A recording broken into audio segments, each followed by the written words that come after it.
Hi, Tom Cole, the coach for Buckeye Cable System and BCSN, and welcome into another edition of Sports Flash. And really, this is a personal honor for me to welcome in a great friend, Nicole Khoury. Nicole, welcome in, and I want to tell everybody a little bit about your background. One of the great attorneys in our area, no question about that. The queen of rock and roll in your band, Arctic Clam, which is incredible. And you have many other talents and skills, but you have a real passion for helping fight autism and Project I Am, and you've got an event coming up, Acoustics for Autism, and tell the folks, first of all, let's get the rudimentary where, when, how, and let's talk about that. Okay, Acoustics for Autism is this Sunday, March 8th. Don't forget to spring ahead because the time does change. It starts at noon, it goes till 2 in the morning. We're going to have 38 bands over 4 stages. Let me stop you right there, Nicole. You said something that, we're not in New York or Chicago, That's right? We're in Toledo, which I love.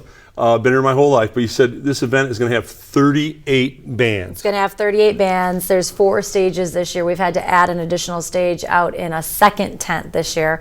So we have the main stage being at the Village Idiot, and then Buster Brown's, which is right next door, and then behind Buster Brown's there are 2 tents.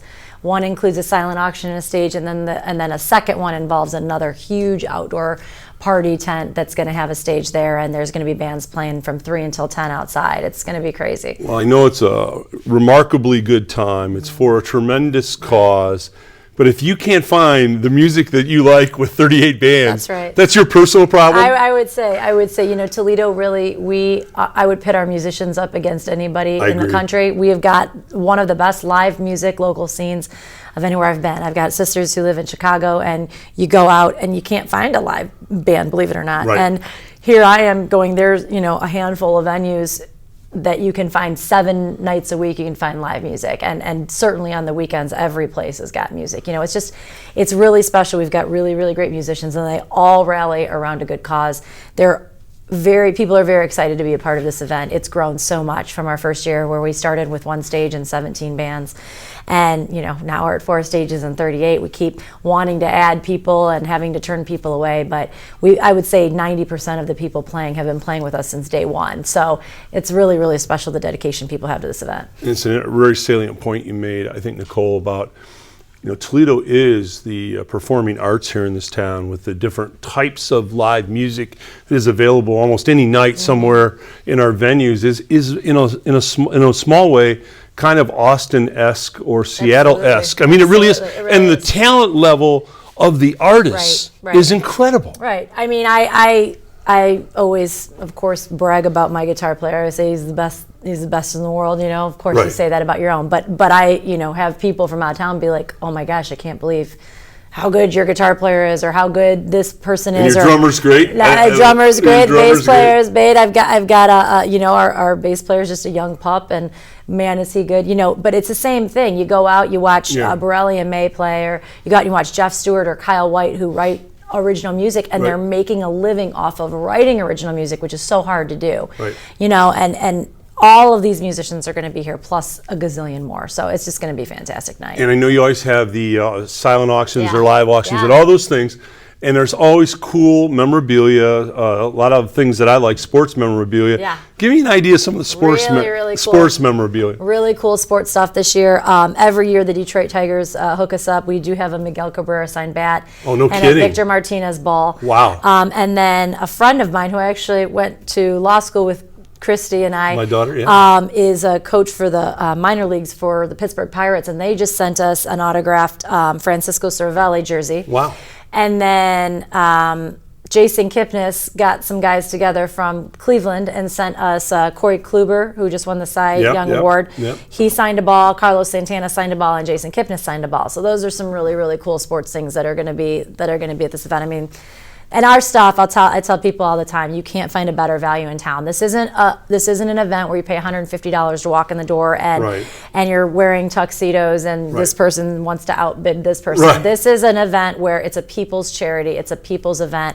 It's free to get in. It's all ages. Come to the silent auction. It goes from 1 until 5. It's out back behind in the Muse parking lot that the city of Maumee owns, in between Dudley and Wayne Street. And come out and bid. We even do something that a lot of people don't do. We do an eBay style buy it now option. You don't have to bid. You can walk away with something right now for the bid that's on there. There's a buy it now option. So if you want that bat bad enough, you can pay the buy it now price, or you can sit and you can go back and forth with people for it. But really, we have tons and tons and tons of items because the community is so wonderful in donating to us, and there's so much stuff. The value, it just never goes for its value. You will not get a better deal in town than our silent auction. You just won't. So that is extremely cool. But I've got to ask you, Nicole, you had such energy and such passion for this work with autism, and can I ask you, where that generated from? How did that come about? It started off. I don't have anybody in my family that's autistic. I had friends who had children who were on the spectrum, and was realizing that they were raising money, doing walks, or standing outside with jugs for certain events, and you're sitting there going, okay, I just donated $100 to your child. But your child's not benefiting from it. Not only is your child not benefiting from it, Northwest Ohio's not benefiting from it. So why am I doing this? And Dave Carpenter, another musician in town, one day randomly said, wouldn't this be a cool name for an event, Acoustics for Autism? And I didn't think anything of it. And then 6 months later, I said, remember when you said that? Let's just do it and see what happens. And then next thing you know, Acoustics for Autism turned into Project I Am, turned into a 501c3, turned into one event one time that's now in its 8th year and has 4 stages. And our goal is that all of the money we raise goes into our scholarship fund. And then that scholarship fund, we have parents apply for scholarships for their child's treatment. So I don't tell you, you have to send your kid to this place for therapy, or you have to buy this piece of equipment for your child. You tell me what works. You move me in a story and explain to me how this is affecting your family and how we could help you. And then we will write a check for your child's therapy to the place of your choice. So, I've bought iPad apps, I've bought bikes, I've bought swings, I've bought, ABA therapy, I've bought hyperbaric oxygen chamber therapy.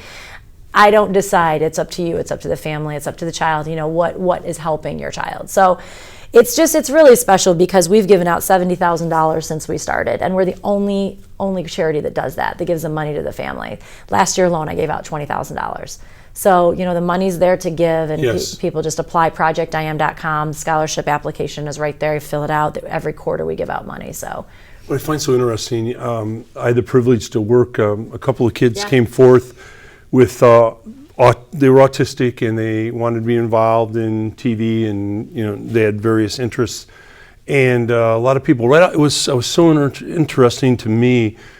People on the outside came up and said, oh, well, they can't do that, they won't be able to do that anyway. And I'll tell you, Nicole, they were dead wrong. Right. I had one of the youngsters who I started out interviewing him at a high school game, because he knew a lot about the high school. It was his high school, and he was great.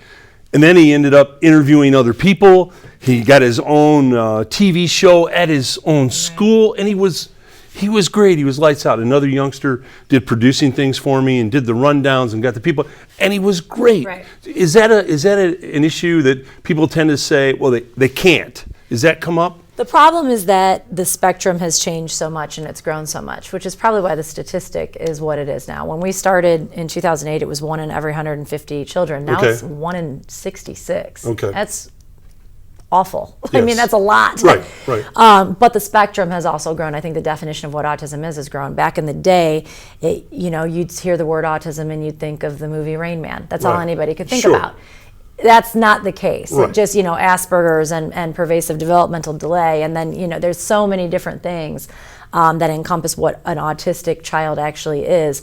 I think that, so it's really hard. I think people still have that generalization of they can't do that because they're autistic. That's just absolutely not the case. Absolutely not at all.